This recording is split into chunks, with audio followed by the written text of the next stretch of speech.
Week 3 of the Big 12 football season is in the books. It's great to be here with you. Pete Mundo, part of HeartlandCollegeSports.com, rolling through our reaction, our recap of another week of great football. Gosh, it wasn't as good as Week 2, but it was really good. If you're on YouTube, hit the like button, that thumbs up button. I know some of you haven't yet subscribed to the channel as well. We promised you more video content. We're bringing it to you here on the YouTube channel. And our friends on the podcast, subscribe, rate, review. Send me a screenshot of your rating and review to Pete Mundo, M-U-N-D-O, at HeartlandCollegeSports.com. We'll get you hooked up right away with a free Heartland College Sports koozie. Gosh, where do we start? You know, as I usually like to do, I am going to take these games in order. That's what I'm going to do. So hang tight. Let's get it rolling here on another great show. YouTube, Facebook Live. Of course, as always, we are on the podcast. So thank you for being here as we react to Week 3 of the Big 12 football season. And let's start off, let's get it rolling here with Oklahoma and Nebraska. Can we start there? So you can look at this game two ways. You can say, wow, Oklahoma finally put it together on offense after a shaky start to the game last week against Kent State. To me, this game against Nebraska said a lot more about where this Nebraska football program is and what a dumpster fire and a disaster this program has turned into in a 49-14 loss at home days after firing Scott Frost than it necessarily says about Oklahoma. Now, I've got Oklahoma in the Big 12 title game, so I'm not sitting here saying Oklahoma isn't worthy of that win or isn't good enough or anything like that. I'm just simply pointing out that when it comes to what Saturday was about in Lincoln, that was about a Nebraska program that has no identity, no leadership, no juice, no pizzazz. It has nothing. Yesterday was, in many ways, the exclamation point on a decade's worth of mistakes by Nebraska football. Starting with leaving the Big 12 for the Big 10, to firing Bo Pelini, to on and on, the decisions they made, Scott Frost, everything else. Yesterday was an exclamation point on what has been a horrible 10-plus years for the Nebraska football program. And we have seen the program dwindle. We have seen the program lose relevancy, lose national prominence. That's what happened. And that's what this game, to me, was about. As a Big 12 fan, that was my takeaway. I cannot believe what Nebraska football has turned into. Now, yes, we can talk about OU and Dylan Gabriel and the offense and, him running for that 60-plus yard touchdown and how great everything looked from that perspective. We can do it. And all that stuff's important as OU gets ready for conference play and had a really soft first couple of games. So you feel good about that if you're an Oklahoma fan. But at the same time, what that game to me was more about was Nebraska and how far that program has fallen. And, I'm not sitting here predicting OU and Texas leave the Big 12 and, struggle like Nebraska. I'm in no way suggesting that. But it is just a message, a reminder that the grass is not always greener on the other side. It isn't always greener on the other side, no matter what people tell you, no matter who says what. It's not. But Oklahoma looked really good on both sides of the ball. I got to give them a lot of credit for how they played in this game, what they did in this game. And if you're getting ready for K-State next week and you're the Sooners, you wanted to see that kind of a performance. You just wanted to see it. 4 sacks, 9 tackles for loss. Most of those came in the first half, I will add as well. You look at Eric Gray. He looked really good on the ground with a couple of touchdown runs. Gabriel getting more and more comfortable by the week. Marvin Mims. All these guys had solid days for the Sooners in a just drumming of Nebraska 49-14. So there you go on that game, which still was more about Nebraska to me, but Oklahoma gets a big win, and they are 3-0 as we move on to the next game of the day. So next up, Baylor, Texas State. Not a lot to learn out of this game, as you would imagine. A lot of these games, when you're playing low-level competition like that, there's not a ton to break down. There's not a ton to take away, and that would be the case for Baylor on Saturday against Texas State. You're coming back home against BYU. after that loss at BYU. You just want to get back on track before conference play gets underway, and that's all yesterday was about. That's really the only takeaway you can have if you're Baylor. You can't really do anything or say anything about, wow, look at how the Texas State play calling was suspect to me. I know Jake Spavital wanted to, show his team could compete in the Big 12, but they made some boneheaded decisions, going for it too often, things of that nature. So I don't sit here and say to myself, well, look at Richard Reese with 150-plus rushing yards. I mean, that's great. I'm happy for him, but is that going to duplicate itself against Oklahoma State in a couple of weeks? I'm not sitting here and predicting that by any stretch of the imagination. And, you look at Baylor's schedule right out of the gates in Big 12 play. Not easy. You got to go to Ames next weekend. Then you've got Oklahoma State on deck in a Big 12 championship game rematch. So we're going to learn a lot about Baylor over the next 2 weeks. I've got Baylor, Oklahoma playing for a Big 12 title. But if Baylor, slips up these next couple of weeks, the season could look a lot different at the top of the Big 12 conference. But I still believe in my pick in the preseason and how I think this is ultimately going to play out. As always, you can leave your comments right now on Facebook Live. It's good to have you guys here as we roll through our Week 3 reaction show to the Big 12 schedule. I'm Pete Mundo, owner of Heartland College Sports. It's great to be here with you as always. Next up, as we look through the Big 12 schedule yesterday, West Virginia rolling Towson.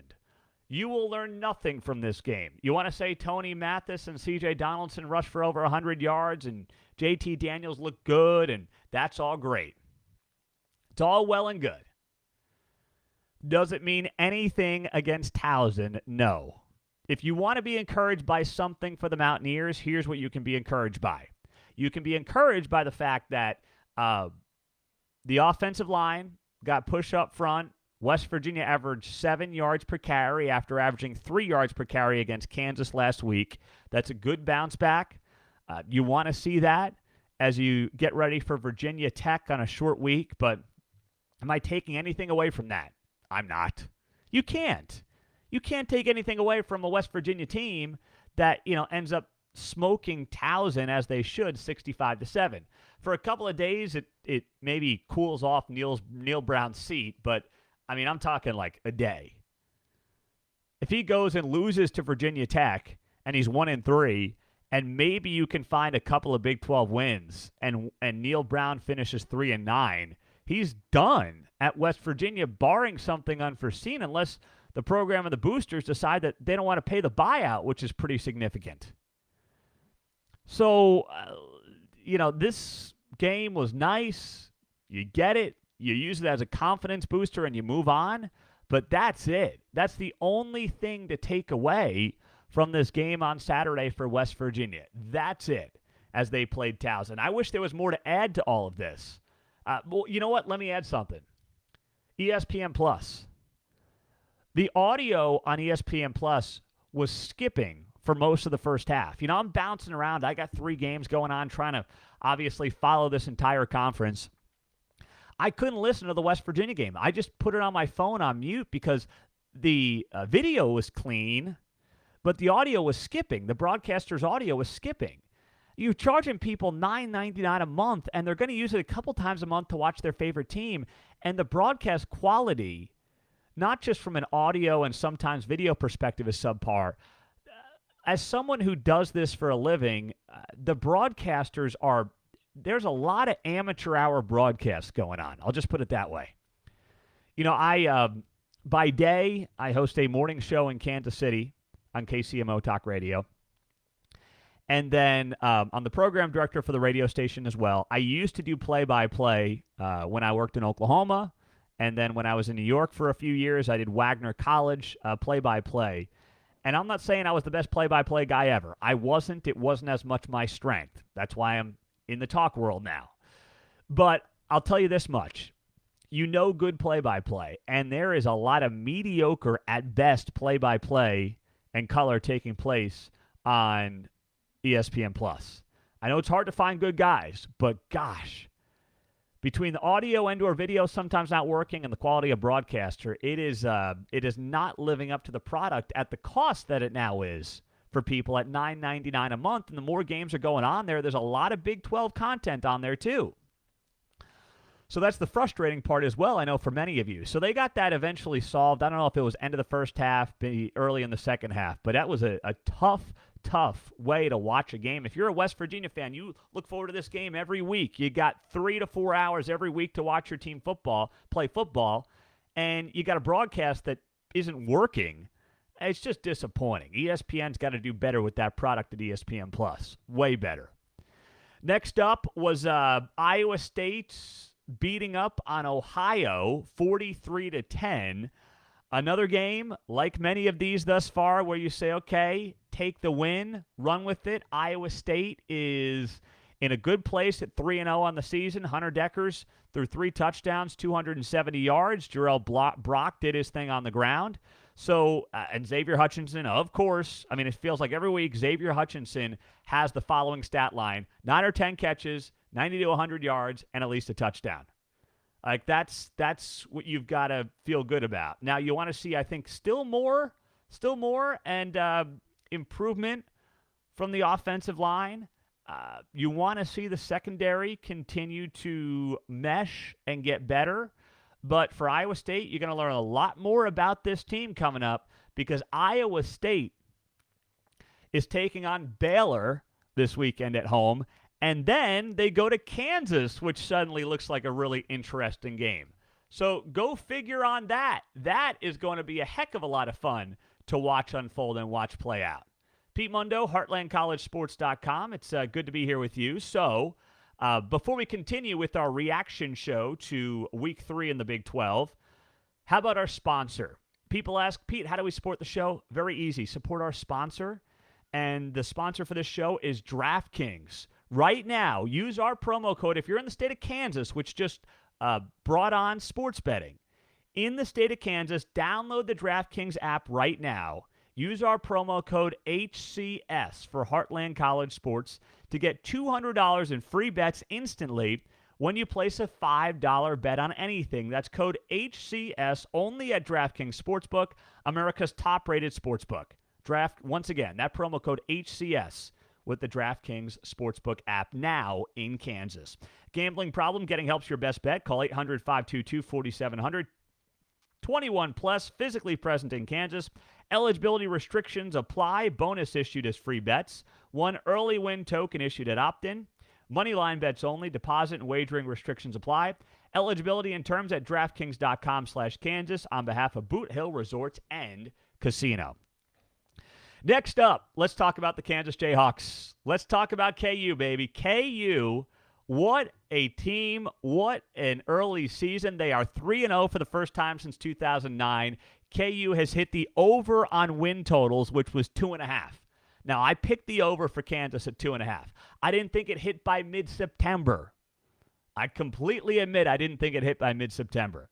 But this team found itself down 14-0 once again, as they have in previous weeks. Just the last week in Morgantown against West Virginia, they were down 14-0 in the first quarter. They were down 14-0 at Houston. And what do? They come back to dominate with a 48-30 victory over the Houston Cougars. My goodness, this team is so much fun to watch. How do you not root for these guys based on where this program has been for the Mountaineers over the for the Jayhawks over the last 10 plus years? They are that fun. And Jaylon Daniels, you know, I hate to think like this, but as I'm watching Jaylon Daniels light up another team yesterday, I'm thinking to myself, what program is going to try to pay this dude a lot of money in the transfer portal to leave KU after the season? I hate to think like that, but that's how you now have to think about things. Daniels finished 14-23, 158 passing yards, 3 touchdowns, no picks, led the team with 12 carries, 123 yards, and 2 scores on the ground. He is quickly becoming one of the most talked about guys in not just the Big 12 at quarterback, but should be one of the more talked about guys in the country at that position. The defense continues to impress. 4 sacks, 6 tackles for loss. They are doing really well in the trenches. I mentioned Jaylon Daniels on the ground. The Jayhawks average 6.5 yards per carry. What more can you say about the job Lance Leipold is doing? And I hate to talk like this, but they continue. I mean, with the way Lance Leipold is going about his business, and KU fans don't want to hear this, but he will continue to move up the list for Nebraska head coaches. He will continue to potentially move up that list. They've got Duke this weekend. If Kansas football is 4-0 after this weekend, boy, does the conversation really get hot and heavy. I know you're going to, but it's only a few games. If you go back and you look at the end of last season into this season, you've got a couple of months of football that Lance Leipold has on his resume with the worst Power 5 football program in America for the last 10 years, and he has made them look incredibly, incredibly competent. They have won games. They now have back-to-back road wins for the first time since 2007, if I saw that right. It is unbelievable what Lance Leipold is doing with this program, and obviously the players deserve an enormous amount of credit as well. They've got swagger. They've got confidence. These guys have been down 2 scores. Previous Kansas teams just rolled over when they're down 14 points. No, this team comes back and wins games. 48-30 over Houston. My goodness. I mean, it's so impressive, and it's such an easy group to root for, as I noted. So kudos to the Jayhawks. 48-30 win at Houston. 3-0 on the season for the first time in 13 years. You gotta love what you saw from Kansas, and rock chalk, baby. Good for you guys. This is a lot of fun to watch with this team, no doubt about it. Where do we go from here? All right. Now, from one team in Kansas to another. This one, not as much. K-State getting upset against Tulane 17-10. I picked Tulane to cover. I had them at plus 14. Our picks, I will add, went 4-3 this week. So we cooled off a little bit, 4-3 on the picks. We're still well above 500. So on the season, we're 16-8-1 with my picks against the spread for Big 12 games. I thought Tulane would cover because it felt like a trap game for K-State. Fresh off a big win against Mizzou, Oklahoma on deck in prime time. I didn't think they'd lose outright. That is something I in no way expected to happen, that K-State would lose outright in this game against Tulane. I thought it was dangerous, but I didn't think they'd lose outright. And here's what I'll add as well about this team with everything going on right now. What I'll add about this team is that Adrian Martinez has to let it rip. And Chris Kleiman admitted as much after the game yesterday. He kind of called out his quarterback and said he has to just let it go. Got no choice. He's got to do it for the sake of the program, for the sake of the team this season. There were multiple times on third down when Adrian Martinez is throwing it short of the sticks. You can't keep doing that. Now, how much of that is on Colin Klein? I know a lot of people felt that Colin Klein did not call a good game, and I think that's a fair criticism of Colin Klein, who's in his first year as the K-State offensive coordinator. That is a very fair critique. But ultimately, Chris Kleiman's got to get these guys together. He's the head coach, and say, what are we doing on offense? You can't rely on, I think Deuce Vaughn is the best and most explosive player in this league. In the Big 12, he can't do it all. You can't just be like Deuce Vaughn and a really good defense. And the whole point of Adrian Martinez was to upgrade at quarterback. Adrian Martinez, I don't think he had that one. The one touchdown pass they scored was a pretty pass from Martinez. But it felt like that was the only time something like that actually happened for him. Like, dude, let it rip. I know he's afraid to turn the ball over because that's always been the critique against Martinez dating back to his time at Nebraska. But the guy has got to let the ball fly down the field. He has to start doing it. And there's no better time than next week against Oklahoma. But that is a bad loss because you know what? If they win that game, they're possibly ranked in the top 25. Maybe College Game Day is going there next week. Not to Manhattan, but to Norman. I'm just saying it would have been possible. Instead, they're going to Tennessee. I will add that as well. But either way, I mean, it's something that you say to yourself, K-State has got to do a better job on the offensive side. Martinez, Klein, Kleiman, the three of them have to get together, get on the same page, because that was a miserable display of offense against Tulane on Saturday. And you keep doing that in the Big 12, you're not going to have the season that you expected to have. I promise you that much. No matter how good the defense is and how good Deuce Vaughn is, it's not going to happen for you. What is next on the rundown here? Texas Tech coming up short against NC State. Defense was not the problem for Texas Tech at all. Defense actually in this game played pretty well. It's the only reason this game was not a blowout for NC State. Donovan Smith had a bad game. I mean, he did not play well in this one. The quarterback for the Red Raiders, he struggled most of the night. The pick six was a bad pass. 21 of 36, 214 yards, 1 touchdown, 2 interceptions. But he didn't get any help in the play calling or from his offensive line. Now, this was a weird game for the coaching staff. Like 4th and 1, I'll give you a great example. 4th and 1, they're down 13-0 in the first half. And on 4th and 1, down 13-0, 12th play of the drive, you're going for it inside of the NC State 30-yard line. You've got a beast of a quarterback in Donovan Smith who can run the ball. I know you don't feel confident in the offensive line getting a yard maybe, but run Smith on the edge. You're throwing the ball out into the flat area, and then he gets picked off for a pick six when he really hadn't looked good all night throwing the ball. That's your play on 4th and 1 with Donovan Smith at quarterback? And the 12th play of a drive when you've got the defense on its heels and probably tired? That made no sense. Early in the fourth quarter, they're going for it on 4th and 10 from their own 35-yard line, down 2 scores. I didn't get that from their own 35-yard line. And then NC State, with about 8 minutes left, burns almost 7 minutes of game clock on a 9-play drive. And Joey McGuire doesn't use any timeouts, down 2 scores there. But then with a minute left, down 13 points, he burns all his timeouts. It just, it was a bad day for Tech. The box score won't really indicate that in a major way.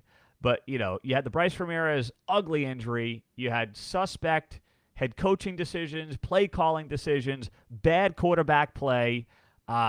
A lot of the wind came out of the sails to me for Texas Tech. That offensive line, and I got to say this about Donovan Smith, I can't just blame him. The offensive line could not keep that guy clean in the pocket most of the game. I know NC State's got a good front seven, but that was just a terrible performance.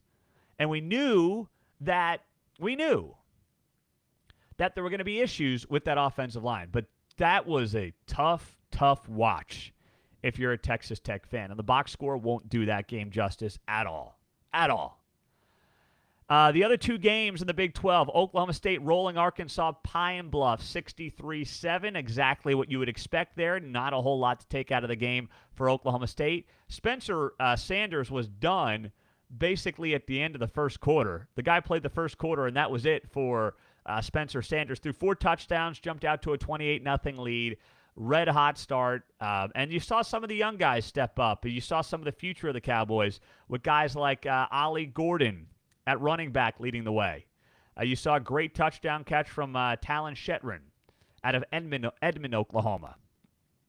You saw Gunnar Gundy play most of the game at quarterback. Now, I don't know if he's the future at quarterback. He's a walk-on. Obviously, he's the kid of Mike Gundy. Garrett Rangle's a 4-star prospect who's also a freshman there. I don't know what the future looks like at that position. Maybe Mike's attitude is, let the kid play. He's the backup technically as a redshirt freshman. Rangle's a true freshman. Maybe Gunner's just a backup quarterback his whole career. I don't know. I have no idea about that. But what I can say and what we can say is that that's the good part about these games. You get a glimpse to the future for Oklahoma State. You get to see what 2023 is going to look like. But now, here's the thing for Oklahoma State. They have a bye week, and then they play 9 straight Big 12 games. Really tough break for Oklahoma State in terms of when the bye week came. The bye week came next week, this coming week, and then it's Baylor, and then you're off to the races with no rest until the end of the season. That is a tough break on the scheduling for Oklahoma State. I don't know what Mike Gundy did wrong to piss off the schedule makers in the Big 12, but they didn't do him any favors at all. Did not do him any favors. No doubt about that. And then the last game of the night, Texas against UTSA. Texas pulls away 41-20 in that game. You had a 78-yard touchdown run from Bijan Robinson. A little bit of a shaky start. Texas was only up. Really, it was tied at halftime, right? It was 17 all at halftime. But then Texas outscored UTSA 24-3 in the second half. And good thing they did, because if they didn't, the talk would have been Sark's guys had a letdown game after Alabama. Can't keep that momentum going in front of a full house. I mean, it was a packed house at Texas. Packed to the gills. One of the largest attendance numbers they've ever had there. I think the third largest I saw in the history of the program since they've added those seats. But, the fans showed up against inferior competition in UTSA, and the team took them a bit to get going, but they eventually got it done. So Texas bounces back with the big win against UTSA. And you look at this Longhorns team and you say, okay, you got through non-conference play, but now let's see what you got in the Big 12. They've got Texas Tech to open up Big 12 play, then West Virginia, then, of course, the Red River rivalry in a couple of weeks, followed by Iowa State and Oklahoma State. So nothing easy in this league, but we're going to learn a lot more about Texas going forward. No doubt about that. Pete Mundo, HeartlandCollegeSports.com. It's good to be here with you. Let's go through some of your comments on Facebook Live. Pete, for Nebraska, yeah, sure, you're making more money in the Big Ten, but what's that worth when you're constantly ruining your reputation year in, year out? I know. They'll never admit it at Nebraska, but they made a huge mistake. Huge mistake. Jared, that was good for Oklahoma State, able to put them away early. The backups could play. Could have been worse. Looking at you, Arkansas. Yeah, that's right. I see a lot of Rock Chalks on Facebook Live. Yeah, I think we're all KU football fans. I don't expect anybody to be a KU basketball fan unless you are, actually a KU fan. But I think all of us can have a special place in our hearts for KU football, except, of course, for when your team is playing them, which is completely understandable. Pete Mundo, Heartland College Sports. Good to be with you. YouTube, subscribe. Appreciate you being here.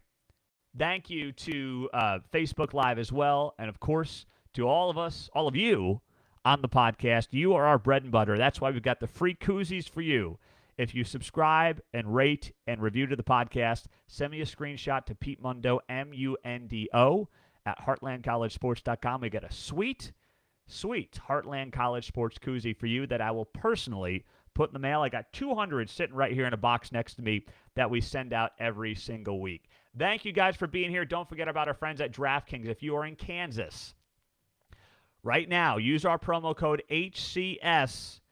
When you download the DraftKings Sportsbook, get $200 in free bets instantly when you place a $5 bet on anything. We love you guys. Have a great rest of your week. We'll talk to you soon. Take care.